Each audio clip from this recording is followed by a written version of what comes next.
पहले आपका परिचय। मेरा नाम गौतम मैती और मैं इस आसियारा सोसाइटी में फ्लैट बुक किया 2018 में, और 2018 के बाद बिल्डर के साथ हम फॉलोअप कर रहे हैं कि हमें फ़्लैट को कब दिया जाएगा और फ्लैट का जो गुणवत्ता है उसमें ठीक है कि नहीं है, तो डिटेल में हम चेक करते रहते हैं। इसमें काफ़ी सारा धोखाधड़ी किया हुआ है शुरू से ही। एक तो धोखाधड़ी जो क्वालिटी है, जो क्वालिटी कमिटमेंट था बिल्डर के जरिए, और उस कमिटमेंट को देखेंगे तो ऑन पेपर उन्होंने लिख के दिया है काफ़ी चीज़ को जो उन्होंने चेंज कर दिया है। एक चीज़ लिखा हुआ है ऑन पेपर में, फॉर एग्जांपल इसमें उन्होंने कमिटमेंट दिया था जितना भी चौखटें हैं वो चौखट होगा लकड़ी की, लेकिन ये लगा रहा है एंगल की लगा रहा है, जो कि हमें जब फ्लैट शिफ्ट होंगे ना वो एंगल को उखाड़ के हमें दोबारा चौखट लगाना पड़ेगा, जैसे कि हमें एक्स्ट्रा बर्डन पड़ेगा। हम बार बार इनको गुजारिश किया है और डीटीसीपी के जरिए, रेडा के जरिए, लेकिन कोई सुनवाई नहीं है। बिल्डर जो मनमानी कर रहे हैं वो काम करते जा रहे हैं, हमारा कोई सुनवाई हो नहीं है। सरकार आपकी या पुलिस प्रशासन निगम वाले आपकी सरकार बात नहीं सुनेगी तो आप लोग क्या करोगे? कुछ धरना प्रदर्शन भी करोगे क्या? देखिए, हम धरना प्रदर्शन बिल्कुल करेंगे। हम तो रोड पे बैठ जाएंगे, जरूरत पड़े तो रोड को भी ब्लॉक करना तो हम उसमें भी मजबूर होंगे, क्योंकि हमें कब तक हम इसको रोकते रहेंगे। तो आप लोगों का कोई टाइम है, कुछ लिखित में दोगे हमें कि कब ऐसा धरना प्रदर्शन करोगे? बिल्कुल, हम उसी का तैयारी कर रहे हैं। हम प्रशासन को लेटर लिखेंगे, प्रशासन इसके ऊपर कार्रवाई नहीं करे, ठोस कार्रवाई नहीं करे तो हम मजबूर होकर फिर हम धरना प्रदर्शन की तरफ आगे बढ़ेंगे। नहीं, हम अभी पुलिस थाने में आए हैं। कौन से पुलिस थाने में आए हो? सेक्टर 10A जी, गुरुग्राम में जी। तो उस पुलिस थाने में लिखित तौर पे हमने शिकायत दिए हैं, तो हमें उम्मीद है कि पुलिस की तरफ से कुछ ठोस कार्रवाई करेंगे बिल्डर के खिलाफ। थैंक। सर, क्या कुछ कहेंगे आज पुलिस थाने आए? देखिए, हम परेशान तो बहुत है। हम 2018 से हम फॉलोअप करते करते हर डिपार्टमेंट के पास गया हुआ है, रेडा के पास गया हुआ है, डीटीसी के पास गया हुआ है, कई प्रकार की। आज जो पुलिस के पास आए हो क्या हुआ? नहीं, पुलिस के पास इसीलिए हम आए हैं एक ज्ञापन देने के लिए। जिस तरह से बिल्डर हमसे बर्ताव कर रहा है तो हम बैठेंगे नहीं, चुप नहीं बैठेंगे, हम रोड में जाके प्रोटेस्ट करेंगे।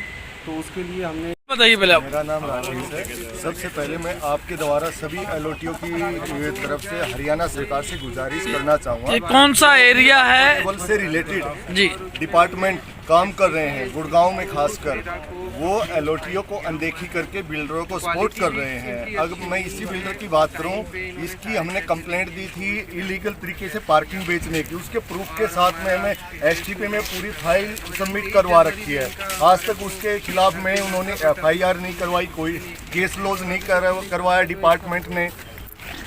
क्वालिटी की गुणवत्ता अच्छी नहीं है, उसके प्रूफ दे रखे हैं, डिले पोजीशन है, इलीगल तरीके से रेरा के साथ में मिल करके इसने एस्क्रो अकाउंट से पैसा निकाल लिया है, उसका भी प्रूफ डिपार्टमेंट में दे रखा है।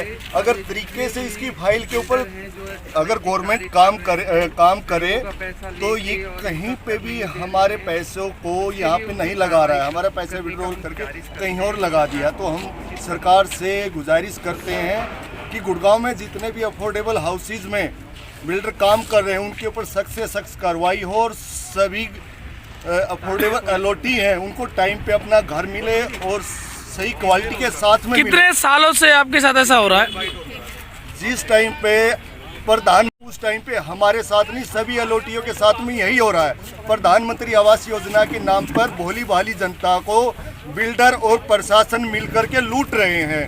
मैं अब भी हरियाणा सरकार से कहना चाहूँगा कि सख्त से सख्त कार्रवाई की जाए इन बिल्डरों पे, और जो भ्रष्ट अधिकारी डिपार्टमेंट में कहीं पे भी बैठे हैं वो, ताकि जनता गवर्नमेंट के साथ है दिखे हमारे, क्योंकि यहाँ गवर्नमेंट में हमारे लिए कुछ कर, जैसा कि गवर्नमेंट भी आँख मूंछ के बंद करके बैठी है और प्रशासन भी। जैसा कि कई बार भी ऐसे और भी जगह पे बिल्डरों ने ऐसे ही कर रखा लोगों के साथ में, क्या कहना चाहोगे सरकार को? सरकार को यही कहना चाहूँगा, अभी इलेक्शन का टाइम नज़दीक है। आपने 10 साल निकाल दिए प्रधानमंत्री आवास योजना को ढिंडोरा बनाते हुए कि हम सभी को घर देंगे। आप घर नहीं, लोगों के पैसे लेकर के बिल्डरों की जेब भर रहे हो। अब भी आंखें खोल लो, कुछ कार्रवाई कर दो, ताकि जनता को लगे कि हाँ, हमारी सरकार, बीजेपी सरकार कुछ कर रही है लोगों के लिए।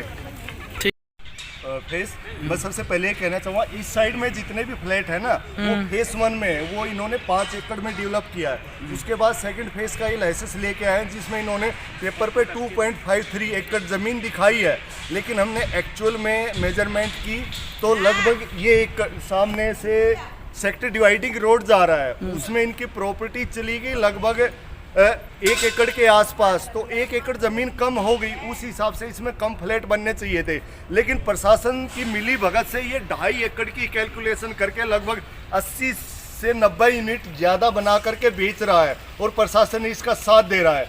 तो हम सरकार से यही गुजारिश करते हैं कि इसकी कार्रवाई होनी चाहिए। ये 1 एकड़ ज़मीन का घोटाला करके कैसे एलओटीओ को ज़्यादा प्रॉपर्टी भेज सकता है, रोड की ज़मीन का कैलकुलेशन करके इधर दे रहा है। एफआईआर कैलकुलेशन होती है एक, वो एफआईआर इन्होंने रोड की भी 100% ले ली। रोड में 1 एकड़ ज़मीन गई है तो उसका 50% बनाए या 25% बनाए, लेकिन 100% ही एफआईआर ले करके फ्लैट बना रहा है। और एसटीपी और रेरा कान बंद करके बैठे हुए हैं, हमने प्रूफ भी दिया है लेकिन फिर भी कोई कुछ ना कर रहा है। मेरा नाम रोशना मुखर्जी है और मैंने भी यही अफोर्डेबल हाउस में बुकिंग करवाई है। जी। फ्लैट है, T7 पे है, 4th फ्लोर है। इन्होंने कमिटमेंट किया था कि 2022 एंड पे हम लोग आपको पोजीशन दे देंगे। फिर गवर्नमेंट की तरफ से 6 महीने का इनको ग्रेस पीरियड मिला। तो आपके लगभग कितने पैसे इस प्लाट में फंसे हुए हैं? हमने 100% पेमेंट दे दिया है। हमने 100% पेमेंट दी। तो ये आप क्या कह रहे हैं? 25 लाख हमने 100% पेमेंट दे दिया है। इन्होंने कोरोना काल में भी हमें नहीं बख्शा। कोरोना काल में भी इन्होंने हमें रिमाइंडर लेटर भेजते रहे।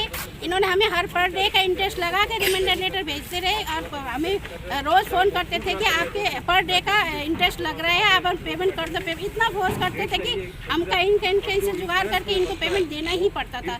लेकिन अभी हम फ़ोन करते हैं इनको, ना ये फ़ोन उठाते हैं हमारा, ना हमें हमारा मेल पे जवाब देते हैं। अगर हम कहते हैं कि हमारा कंपनसेशन दे दो, जो आपका 1 साल 2 महीने लेट हुआ है उसके अकॉर्डिंग हम इंटरेस्ट दे रहे हैं, हम रेंट दे रहे हैं, हमें तुम इंटरेस्ट दे दो। अब ये तो अब आप सरकार से क्या मांग चाहते हो? सरकार से हम ये मांग चाहते हैं कि ये हमें एटलीस्ट या तो हमें पोजीशन का डेट बताए या हमारा इंटरेस्ट कंपनसेशन शुरू कर दिए।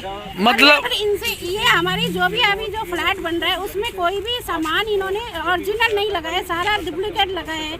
जो जितने भी इन्होंने क्लॉज में लिखा हुआ है, जो मटेरियल लगनी है वो नहीं लगी है, और जितने भी जहाँ लकड़ी लगनी है वो वहाँ पे लोहा लगा रखा है। जो इन्होंने खिड़की दरवाजे का जो भी हमें मटेरियल की दी थी, जो डिस्क्रिप्शन दी थी, उनमें से कोई इन्होंने सही नहीं लगाया। कंकड़ मिट्टी सही नहीं लगा है। आज के डेट में भी वहाँ पे जाते हैं तो सब आप ऐसे करके हाथ से आप वो भी करते हो ना, वो टूट जाता है। ठीक है।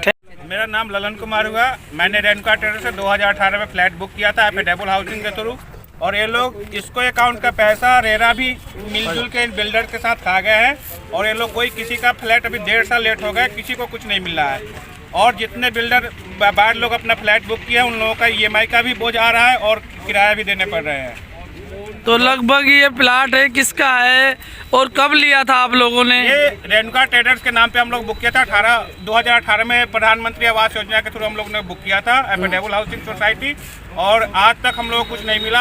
हम लोग 100% पेमेंट दे चुके हैं 2 साल पहले। और कितने लोगों के साथ ऐसा हम लोग 1000 कुछ फ्लैट है इसके अंदर, और सारे के साथ ऐसे ही हो रहे हैं।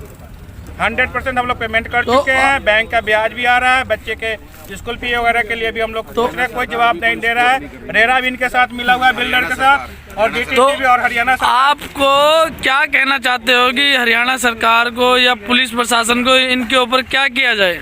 जो हम लोग का टाइम से जो हम लोग 18 में बुक किया था, 2022 के दिन दिसंबर में हम लोग को फ्लैट मिलना था, हम लोग को फ्लैट मिल जाए। हम लोग क्या करना चाहते हैं, और EMI का जो हम लोग का बोझ जा रहा है वो EMI का और इंसेंटिव हम लोग को मिलना चाहिए।